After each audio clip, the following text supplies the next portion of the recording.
I just read this baby and I took a lot of notes.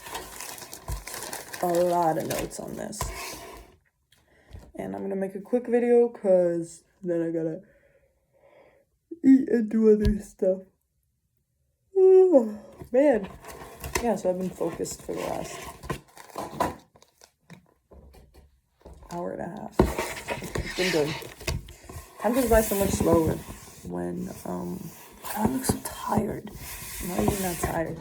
Time goes by a lot slower, but in a really good way when I'm reading. So basically, I didn't even think about what I'm gonna say. This book says a lot of unconventional things that are very straightforward and direct, and like when you hear them, you're kind of like, oh yeah. But when you compare those things that this guy says to like the, the mainstream narrative of things, and you're like, holy shit, everything is backwards and it's actually so easy. Like that's what this book makes like making money seem like. And of course, I literally just finished it like 20 minutes ago. So I haven't put anything really into practice other than like his tip of like learning more, like reading books and shit.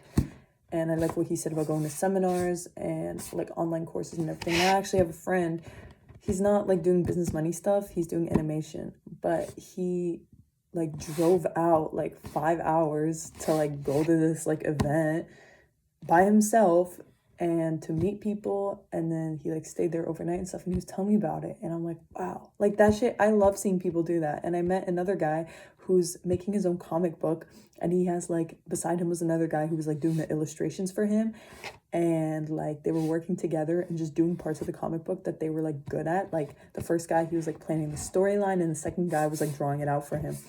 And like just noticing these kinds of things in people around me like gets me like really excited and happy for them, and shows that it's like possible and it's fun, and like just seeing people move in like a good and cool direction in their life is just inspiring, you know what I mean? And yeah, there's a lot of just like quotes or like one-liners in this book that it's like, holy shit, this is so potent, but there's so many of them. Like I have certain ones underlined. Like I could open this book on a random page and I have something underlined. Like for example here, as long as a person works for money, they will pay taxes. And it was talking about how when they raise taxes, it's really just the upper middle class that's like paying those high taxes, but the rich pay no taxes. And let me open another one. Most of the time, life does not talk to you. It just sort of pushes you around. Each push is life saying, wake up, there's something I want you to learn. Like, this book is, like, philosophical. It's great. And, oh, I like this part. I like every page. But he writes here, if you learn life's lessons, you'll do well. If not, life will just continue to push you around. People do two things. Some just let life push them around. Others get angry and push back. But they push back against their boss or their job or their husband or wife. They do not know it's life that's pushing. I wrote, this is gold. That's my annotation. This is gold. Because it's so true. And something that I've been thinking about before even I read this book. How like, when I have like circumstances around me that I'm kind of like, why is this happening? Or like, that's like actually driving me nuts, or like make me really scared and all that kind of stuff. I look at it like an opportunity for me to expand, and an opportunity that life is showing me something that I otherwise would have not seen, which is why I'm experiencing all this discomfort, because every time, you're growing, there is pain, like at the gym, so it's the same thing like spiritually and emotionally. Like when you confront those things, it's painful, but then you come out the other end and you're like, oh my God, I wouldn't have known otherwise. That literally happened to me my first year in university, where there was a class and a professor that like, oh, I hated him. Like from the start, like he would say things that I completely, totally disagreed with. Like, and I was like, who is this guy? Like, whatever. And then it took me like almost failing like his course to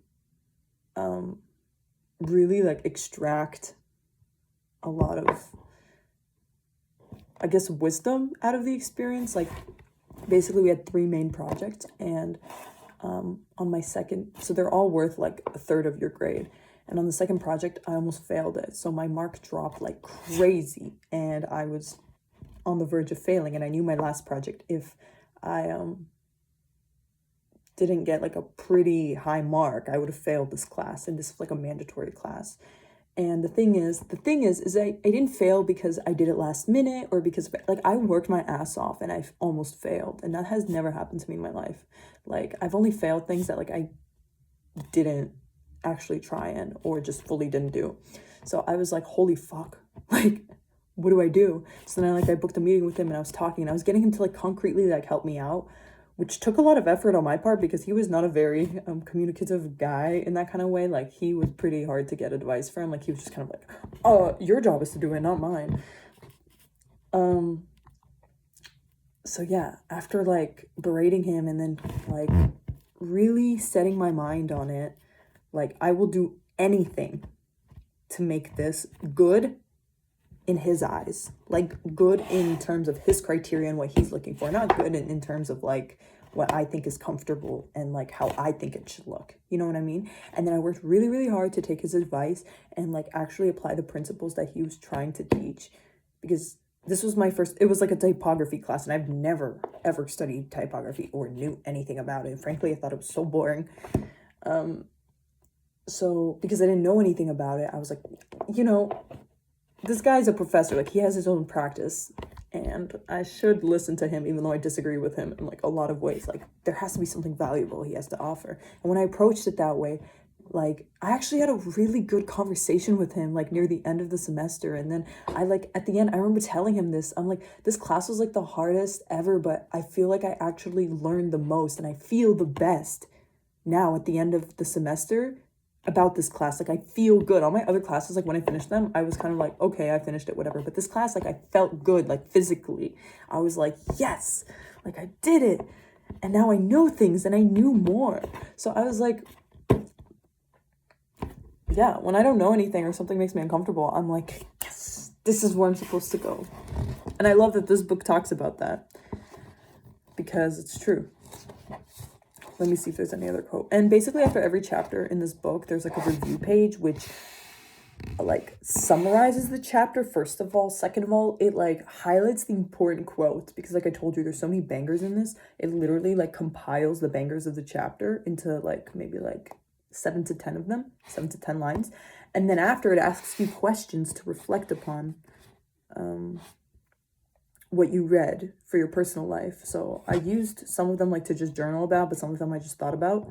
And like this is the way they frame this book is awesome. Like the writing style and the reflection and all this kind of stuff.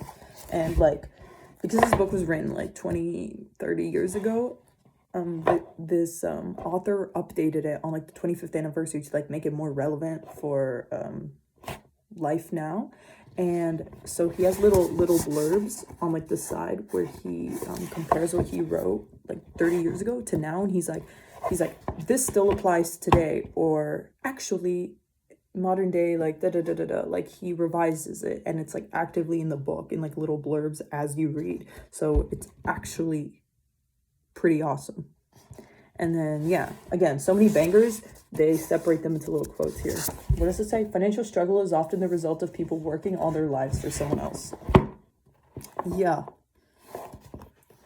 With money comes great power that requires the right knowledge to keep it and make it multiply. If you work for money, you give the power to your employer. If money works for you, you keep the power and control it, which is precisely why I started reading this, which is precisely why I started like picking up books about this in general, because I was so sick of my boss and I'm so sick of my job and like having to conform and keep my mouth shut and my behavior in line just because like I can't talk back to the boss. Like, or when he's being a dick, I have to just take it.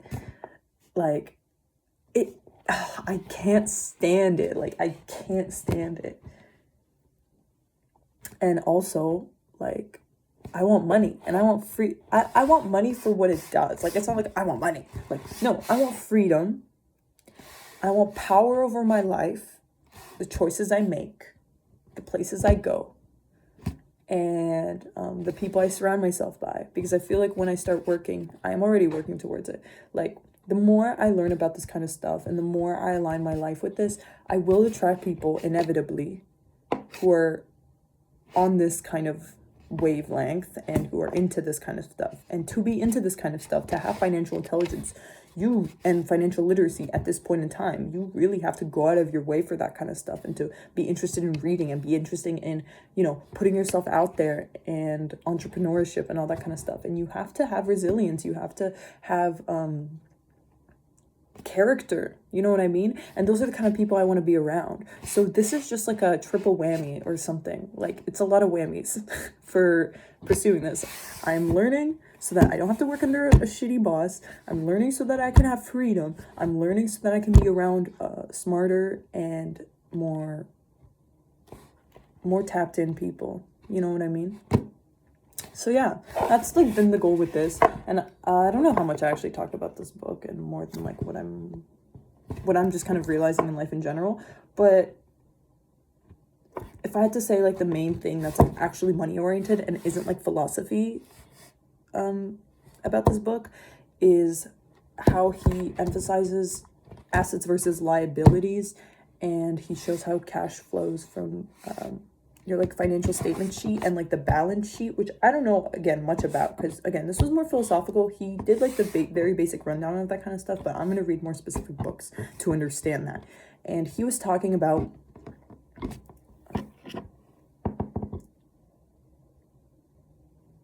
how poor people just make money and spend it.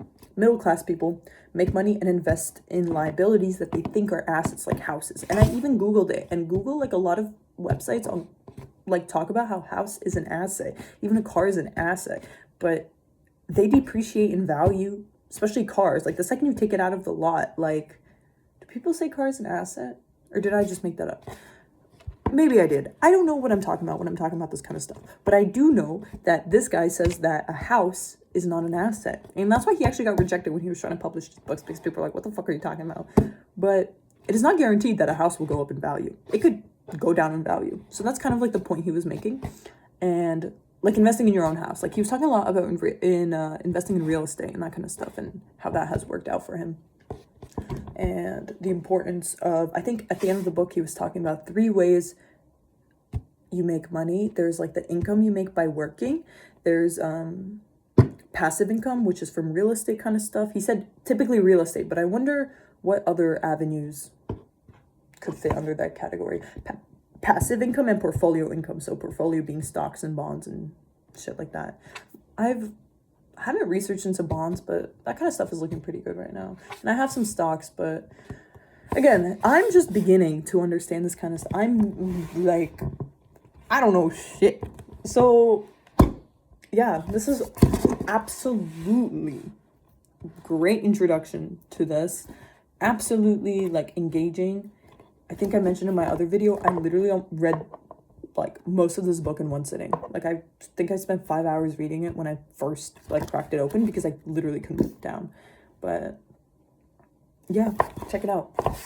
Also wanted to add actually that the reason this book is called Rich Dad Poor Dad is because he begins the book, and throughout the whole book compares these 2 men in his life. One is his like biological dad, and the other one is his dad from his friend's dad. And his dad, who he's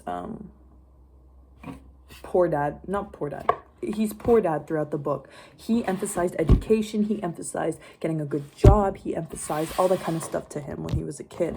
And he's like Stanford educated, like got a bunch of degrees and works a really well-paying job. And rich dad is his friend's dad, who basically, like, what does he do? Like, he invests in a lot of stuff, and he like taught these boys, like he taught his friend and him how money works, like since they were like 9 years old. And there's a lot of like personal stories like from his life, which make it really relatable and very understandable. And like the way the rich dad like taught these like 9-year-old boys like about money in a way that like no one's ever taught me about money, and I'm like double their age. So like, yeah, I wanted to include that in because I didn't talk about the fact that he compared these two dads and their philosophies throughout the book, which is actually really important because that's the name of the book, and that's actually important to throw in, which, yeah.